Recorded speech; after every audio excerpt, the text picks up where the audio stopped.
لا الہ الا اللہ لا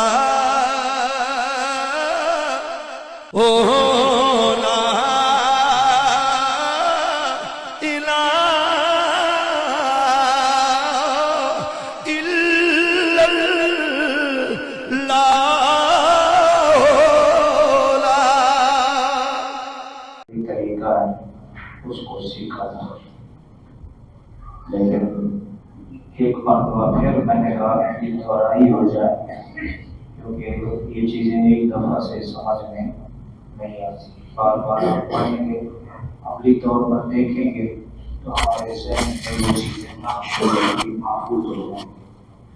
اور والدین کا اولاد پر یہ بھی حق ہے کہ اگر وہ فوت ہو جائیں تو اولاد اپنے ہاتھوں سے اپنے والدین کو غسل دے۔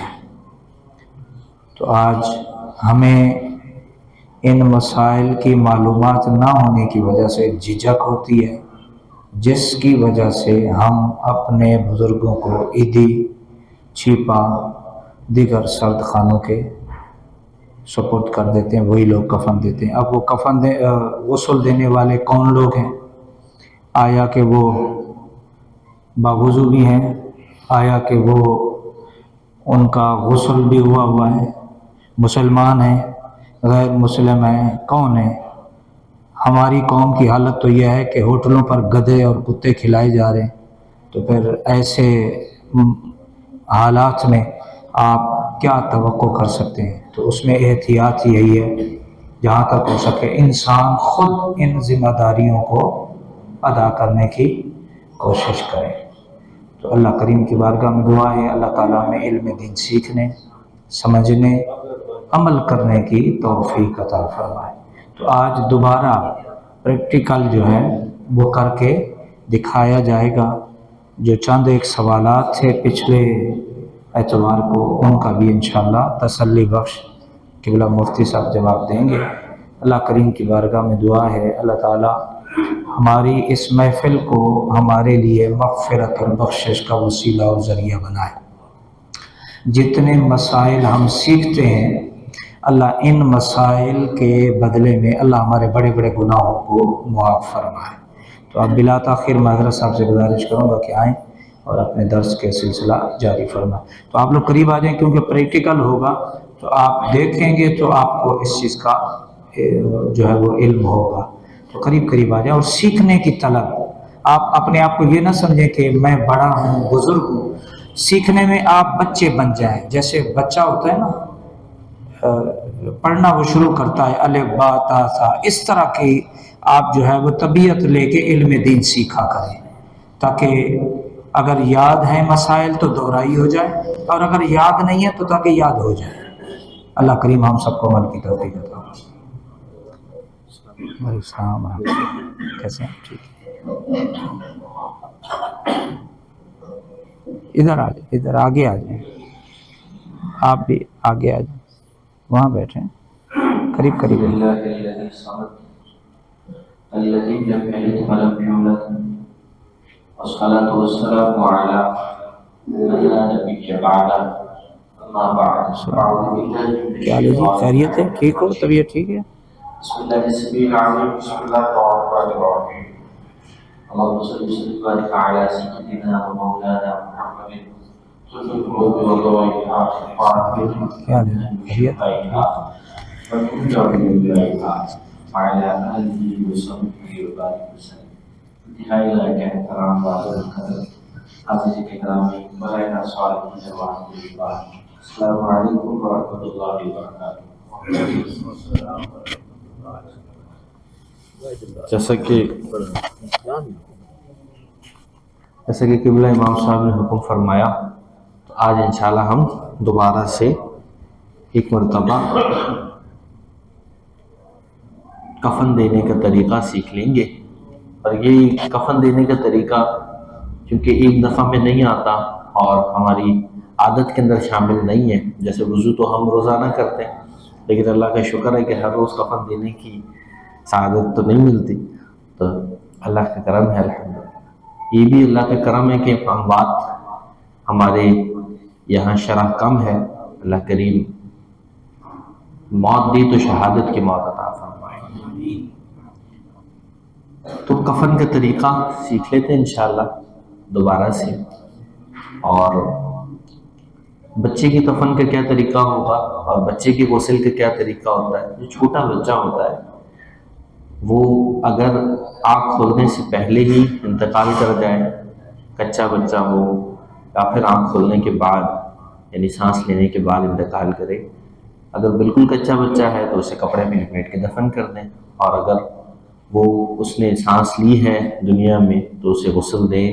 غسل دینے کا کیا طریقہ ہے کہ اس پہ پانی بہا دیں اور پھر ایک کپڑے میں بس اسے لپیٹ دیں، اور اگر دنیا میں اس نے سانس لی ہے تو اس کو مسلمان کا بچہ ہو تو اس کا جنازہ پڑھیں اور پھر اسے دفن کریں۔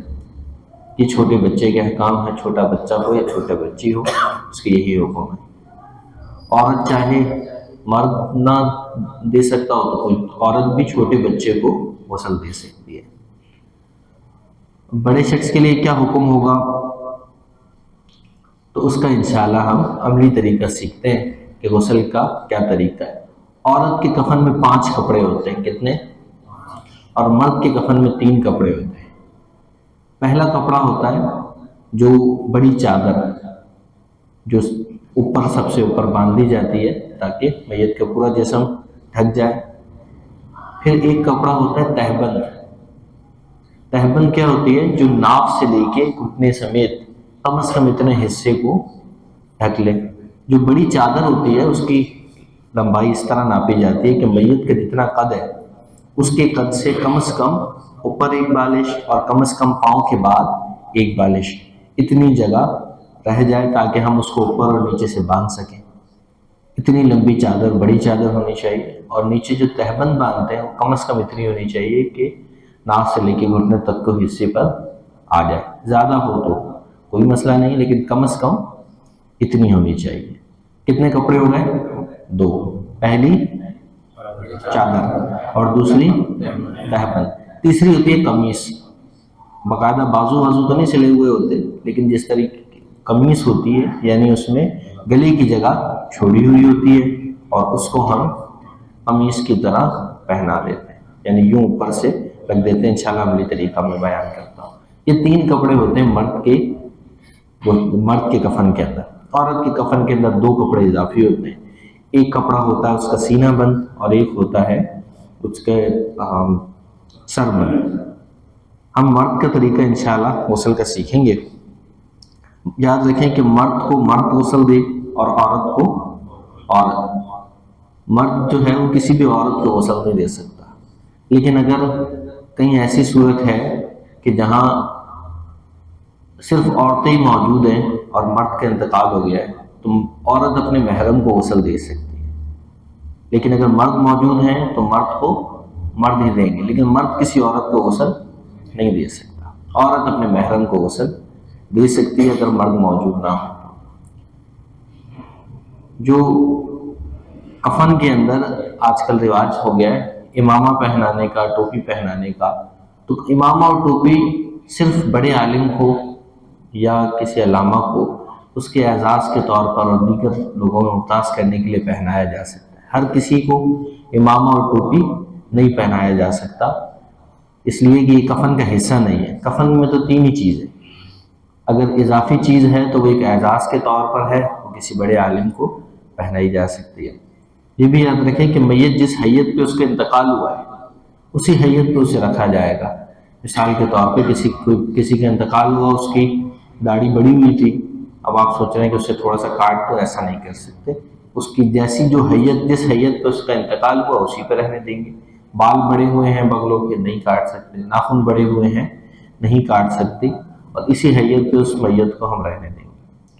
البتہ یہ ہے کہ اگر کسی نے ایسا کر دیا، مثال کے طور پر ناخن کاٹ دیے، کاٹنے نہیں چاہیے تھے لیکن اگر کاٹ دیے تو وہ پھر وہیں کفن کے اندر ساتھ رکھے، اور کوشش یہ ہو کہ جس حیت پہ میت کا انتقال ہوا اسی حیت پہ اسے دفن کیا جائے۔ اسی لیے ہمیں سوچنا چاہیے کہ ہم اپنی زندگی کو ایسا گزاریں کہ اگر ہمارا انتقال ہو جائے تو ہم اللہ کے سامنے کیسے پیش ہوں۔ ہر انسان کو اس بات کو ضرور سوچنا چاہیے۔ بغلوں کے بال پڑے ہوں تو 40 دن پورے ہونے سے پہلے، زیر ناف بھی بال 40 دن پورے ہونے سے پہلے کاٹیں۔ بہتر ہے کہ ہفتے کے ہفتے، ہر پورے ہفتے میں ایک دفعہ کاٹ لیں۔ اسی طرح ناخن ہے، دیگر غیر ضروری بال ہیں، ان کو صاف کیجیے، اس لیے کہ بندے کو یہ، اور اسی طرح غسل، جب بندے کو غسل فرض ہو تو اسے چاہیے کہ غسل جلدی کرے۔ اس حالت میں اسے موت آ جائے تو اللہ کی بارگاہ میں سوچے بندہ۔ انشاءاللہ غسل کا عملی طریقہ میت کا ہم سیکھتے ہیں، اور عموماً یہاں رواج پڑ گیا ہے کہ میت کو 2 مرتبہ غسل دیا جاتا ہے۔ ہمارے پنجاب کی سائڈ تو ذرا تھوڑا ہے، اس لیے میں یہاں بیان کرتا چلوں کہ 2 مرتبہ میت کو غسل دینے کا رواج پڑ گیا۔ ایک دفعہ جی کراچی میں دیں گے، دوسری دفعہ پنجاب لے جائیں گے تو ایک غسل وہاں بھی دے دیں گے، تو ایسا نہیں کرنا چاہیے، یہ ایک فضول کام ہے۔ میت کو غسل ایک ہی مرتبہ دیا جائے۔ اور بعض لوگ یہ بھی کرتے ہیں کہ آج ایک دفعہ غسل دے دیا، انتقال ہوا ہے، اب کل پرسوں دفنانا تو کل پرسوں پھر غسل دے دیں گے۔ میت کو غسل ایک ہی دفعہ دے، اور ایک ہی دفعہ دینا سنت اور مستحب ہے۔ کوئی ایک بھائی اگر آنا چاہے تو ہم انشاءاللہ میت کو کفن دینے کا طریقہ سیکھ لیتے ہیں۔ اچھا تھوڑا کو پتلا ہے کیونکہ ہمارے پاس کفن کی جو چادر ہے کسی پتلے شخص کے اعتبار سے بنی ہوئی ہے۔ پچھلی دفعہ بھی ذرا ان کی جسامت اچھی تھی ماشاءاللہ، جزاک اللہ خیر۔ وعلیکم السلام۔ کفن دیجیے گا۔ یہ کفن کا مکمل میت کو نہلانے کا طریقہ لکھا ہوا ہے۔ میت کو نہلانے کا طریقہ تو ہم نے پہلے بھی پڑھ لیا تھا، میرے خیال میں ہم پریکٹیکل زیادہ اس پہ فوکس کر لیتے ہیں۔ اس کو بند کر دیں گے۔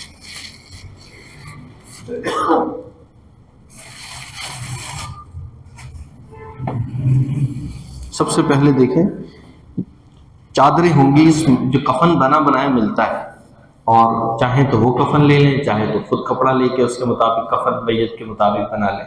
اس کو اوپر سے بند کریں۔ اس کو سب سے پہلے ناپیں۔ دیکھیں ایک بڑی چادر ہوگی جو میت کی، آپ دیکھیں کہ میت کے قد کے مطابق ہو، اور کم از کم ایک بالش، یعنی ایک پورا ہاتھ اوپر سے اور ایک نیچے سے چھوٹا ہوا ہو، اور ایک پھر ایک اور بھی ساتھ چادر ہوتی ہے۔ دونوں کو ناپ لیں۔ جو چھوٹی ہوگی وہ ہو جائے گی تہبند، اور جو بڑی ہوگی وہ کیا ہوگی؟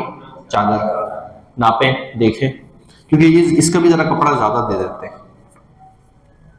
ناپیں، آگے کریں، یہ دیکھیں یہ چھوٹی چادر ہے، یہ تہبند ہو جائے گی، اور جو بڑی چادر ہے وہ نیچے چادر کہلائے گی۔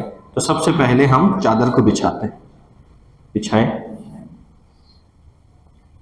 سب سے پہلے چادر کو بچھا دیں کفن دینے کے لیے۔ اچھا پہلے بلکہ ہم وہ سیکھ لیتے ہیں غسل دینا، اس کے بعد پھر ہم اس کی جانب آتے ہیں۔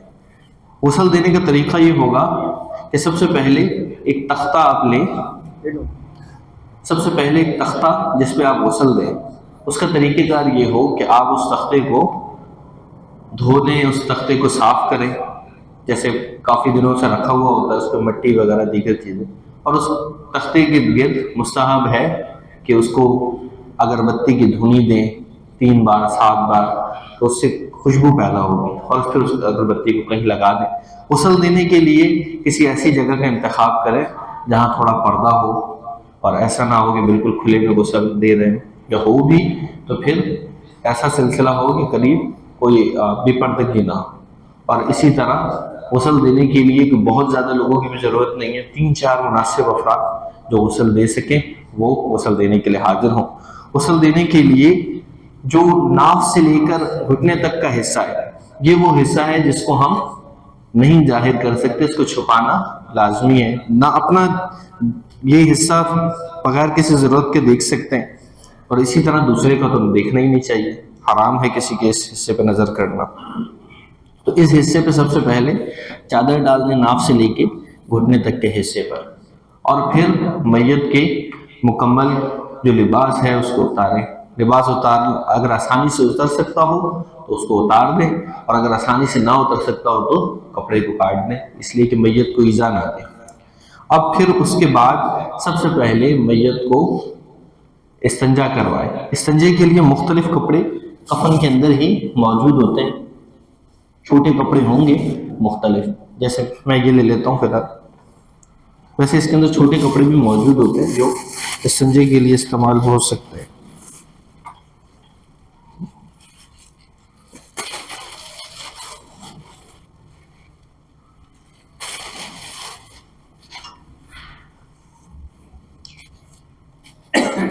میت کو سب سے پہلے استنجا کروائیں گے، ہاتھ پر کپڑا لپیٹ لیں، اور پتھر وغیرہ سے بعض لوگ استنجا کرواتے ہیں تو اس کی جگہ ہاتھ پر کپڑا لپیٹیں اور اس سے استنجا کروائیں۔ استنجا کروانے کا طریقہ کیا ہوگا کہ یوں پیٹ پہ ہاتھ پھیر لیں اور میت کی جو شرمگاہ ہے اس کے ساتھ کپڑے کو لگائیں یوں نیچے ہاتھ کر کے، لیکن نظر نہ کریں۔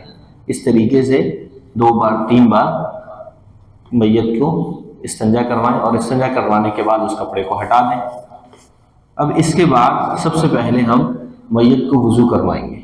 اب وضو آپ جانتے ہیں کہ میت غرغرہ اور ناک میں پانی تو نہیں چڑھا سکتے، تو اس کے لیے ہم کیا کریں گے کہ کسی ایک کپڑے کو لیں گے، صاف کپڑے کو، اور اس کپڑے کو یا روئی کو، بہتر ہے کہ روئی لے لیں یا کپڑا لے لیں، اس کپڑے کو گیلا کر کے میت کے ہونٹ پر پھیریں، اور اسی طریقے سے روئی وغیرہ کو گیلے کر کے میت کی ناک میں پھیر دیں، ٹھیک ہے۔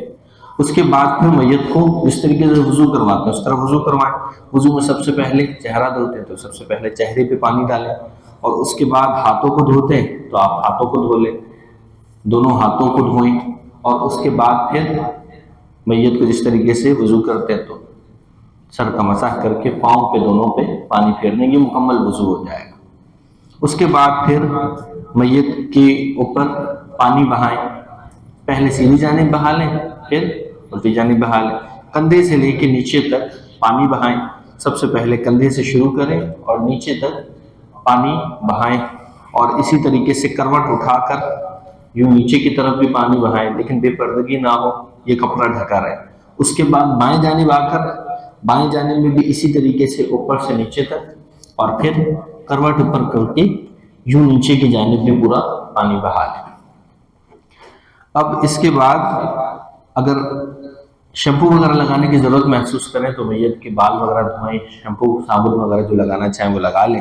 میت کو تھوڑا سا اٹھا کر نیچے بھی پانی بہا لیں، کمر کی سائڈ پر گردن کی طرف پورا پانی یوں بہہ جائے۔ اس کے بعد جب یہ پورا پانی ایک دفعہ بہہ گیا، صابن وغیرہ شیمپو وغیرہ جو بھی لگایا تھا سب دھل گیا، اب یہ کریں کہ ہم نے کیونکہ بار بار کروٹیں اٹھائی ہیں، ممکن ہے کہ مزید کوئی نجاست نکلی ہو، تو یوں ایک مرتبہ پیٹ پر ہاتھ پھیریں 2-3 مرتبہ، اور دوبارہ استنجے کے لیے کپڑا لپیٹ کے یوں ہی شرمگاہ کے ساتھ اسے مس کر کے اور آپ میت کو دوبارہ استنجا کروا لیں۔ اگر کوئی چیز نکلی ہو تو اس کو بہا دیں، لیکن ایسی صورت میں اب دوبارہ غسل یا دوبارہ وضو دہرانے کی ضرورت نہیں ہے، وہ جو زندہ کے احکام ہوتے ہیں۔ اب اگر آپ چاہیں تو کوئی کافور کا یا پھر بیری کے پتے دیا ہوا، کافور کی خوشبو لگانے سے پہلے بیری کے پتے سے جوش دیا ہوا پانی وہ بہا دیں تاکہ میت خوشبودار ہو جائے، اور اسی طریقے سے جسم جو ہے وہ نرم ہو جائے، تو وہ پانی مختلف اعضاء پر بہا دیں، اور اس کے بعد کافور کی خوشبو لیں، بغلوں میں لگا دیں، سر پر لگا دیں اور سینے وغیرہ پر لگا دیں تاکہ خوشبو آئے۔ اب یہاں تو اگر غسل دیا ہے تو یہ جگہ تو گیلی ہو رہی ہوگی، اب کسی خشک جگہ پر سب سے پہلے کفن دینے کے لیے چیزوں کو بچھائیں، یہی بچھا لیتے۔ پہلے غسل کے متعلق کسی کا کوئی سوال ہو تو کر لیجئے، پھر ہم کفن کی جانب چلتے ہیں۔ غسل کے متعلق کسی کا کوئی سوال؟ جی آپ نے پیشاب کی جگہ پہ جب سطر رکھی اس کو کر لیا، تو اگر کچھ جگہ کی طرف اگر کوئی نجاست نکل گئی جی تو وہ اسی وقت ہی آپ نیچے بھی ہاتھ لگا لیں۔ اگر نجاست نکلی ہے جیسے مثلا کروٹ دی، جی غسل کو دے دیا، اب دوبارہ تو کروٹ دینے کے بعد کا معاملہ ہے، جی اس دوران جو ہے اب ظاہر ہم نے اس کو ادھر بھی کروٹ دی ادھر بھی کروٹ دی، تھوڑا کھڑا بھی کیا، تو اس دوران اگر کوئی نجاست نکل جائے کچھ جگہ سے تو اس کا سلسلہ پھر یہی ہے کہ کیسے اس کو بہایا جائے گا اور اس جگہ پہ پانی مار کے دھو دیا جائے گا، اور اگر چاہیں تو کپڑے سے اس کو مس کر لیں، لیکن اس کو پانی مار کے دھو دیں، اس کا یہی حکم ہے، اس کو پانی مار کے دھو دیں، اور اسی طریقے سے کوئی نجاست وغیرہ نکلتی ہے اس کو پانی مار کے دھوئیں، اور چاہیں تو کپڑے سے اس کو مس کر لیں اور پھر پانی مار کے اس جگہ کو دھو دیں۔ یوں ہی جب یہ حصے پہ بھی پانی ماریں گے، یعنی کپڑے نیچے نظر نہیں کریں گے، اٹھا کے یوں پانی ماریں گے تاکہ اس حصے کے اوپر پانی پہنچ جائے، اسی طریقے سے پیچھے کی طرف بھی اس حصے کی جانب پانی پہنچ جائے۔ یہی سوال تھا؟ آپ کچھ پوچھ رہے ہیں؟ یہی پوچھ رہے تھے؟ اچھا نہیں، دوبارہ نہیں نہلے، اس زندہ کیا احکام ہے کہ اس کو وضو دوبارہ کرائیں گے، غسل دو اگر اس کا وضو ٹوٹا ہے تو